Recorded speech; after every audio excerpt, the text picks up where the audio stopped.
وقال لهم نبيهم إن الله قد بعث لكم طالوت ملكا قالوا أنى يكون له الملك علينا ونحن أحق بالملك منه ولم يؤت سعة من المال قال إن الله اصطفاه عليكم وزاده بسطة في العلم والجسم والله يؤتي ملكه من يشاء واللہ واسع علیم۔ اور پیغمبر نے ان سے یہ بھی کہا کہ اللہ نے تم پر طالوت کو بادشاہ مقرر فرمایا ہے۔ وہ بولے کہ اسے ہم پر بادشاہی کا حق کیوں کر ہو سکتا ہے؟ اس سے بڑھ کر بادشاہی کے مستحق تو ہم ہیں، اور اس کے پاس تو بہت سی دولت بھی نہیں۔ پیغمبر نے کہا کہ اللہ نے اس کو تم پر فضیلت دی ہے اور بادشاہی کے لیے منتخب فرمایا ہے۔ اس نے اسے علم بھی بہت سا بخشا ہے اور تن و توش بھی بڑا عطا کیا ہے، اور اللہ کو اختیار ہے جسے چاہے بادشاہی بخشے، وہ بڑا کشائش والا ہے، دانا ہے۔ وقال لهم نبيهم إن آية ملكه أن يأتيكم التابوت فيه سكينة من ربكم وبقية مما ترك آل موسى وآل هارون تحمله الملائكة ان فی ذلک لآیۃ لکم ان کنتم مؤمنین۔ اور پیغمبر نے ان سے کہا کہ ان کی یعنی طالوت کی بادشاہی کی نشانی یہ ہے کہ تمہارے پاس وہ صندوق آئے گا جس کو فرشتے اٹھائے ہوئے ہوں گے، اس میں تمہارے پروردگار کی طرف سے تسلی بخشنے والی چیز ہوگی اور کچھ اور چیزیں بھی ہوں گی جو موسیٰ اور ہارون چھوڑ گئے تھے۔ اگر تم ایمان رکھتے ہو تو یہ تمہارے لیے ایک بڑی نشانی ہے۔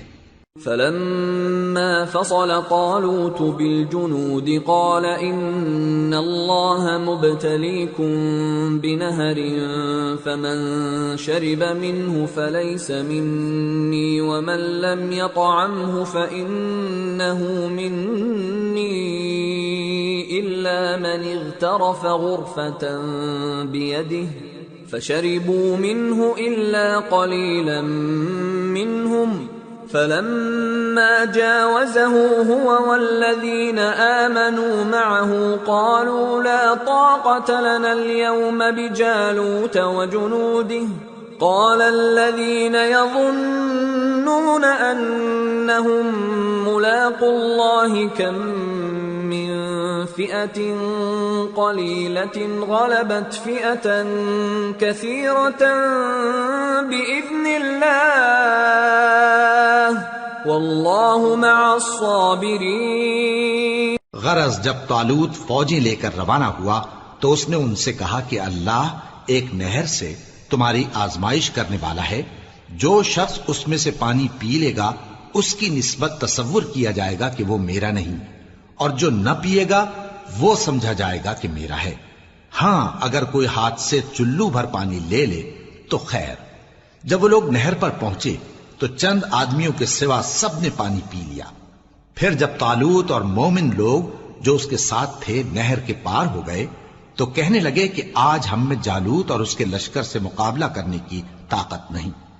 جو لوگ یقین رکھتے تھے کہ ان کو اللہ کے روبرو حاضر ہونا ہے، وہ کہنے لگے کہ بسا اوقات تھوڑی سی جماعت نے اللہ کے حکم سے بڑی جماعت پر فتح حاصل کی ہے، اور اللہ ثابت قدم رہنے والوں کے ساتھ ہے۔ وَلَمَّا بَرَزُوا لِجَالُوتَ وَجُنُودِهِ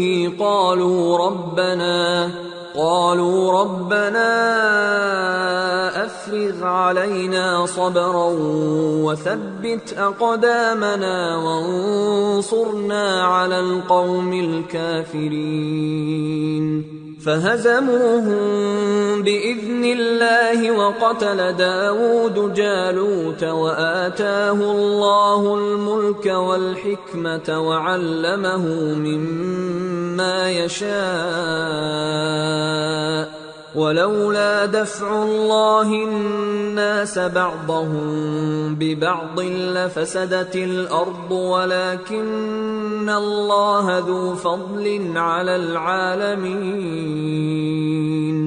تلك آيات الله نتلوها عليك بالحق وإنك لمن المرسلين۔ اور جب وہ لوگ جالوت اور اس کے لشکر کے مقابل میں آئے تو اللہ سے دعا کی کہ اے پروردگار ہم پر صبر کے دہانے کھول دے اور ہمیں لڑائی میں ثابت قدم رکھ اور لشکر کفار پر فتح یاب کر۔ تو طالوت کی فوج نے اللہ کے حکم سے ان کو شکست دے دی، اور داؤد نے جالوت کو قتل کر ڈالا، اور اللہ نے ان کو بادشاہی اور دانائی بخشی اور جو کچھ چاہا سکھایا۔ اور اگر اللہ لوگوں کو ایک دوسرے پر چڑھائی اور حملہ کرنے سے نہ ہٹاتا رہتا تو کرۂ ارض تباہ ہو جاتا، لیکن اللہ اہل عالم پر بڑا مہربان ہے۔ یہ اللہ کی آیتیں ہیں جو ہم تم کو سچائی کے ساتھ پڑھ کر سناتے ہیں، اور اے محمد صلی اللہ علیہ وآلہ وسلم تم بلا شبہ پیغمبروں میں سے ہو۔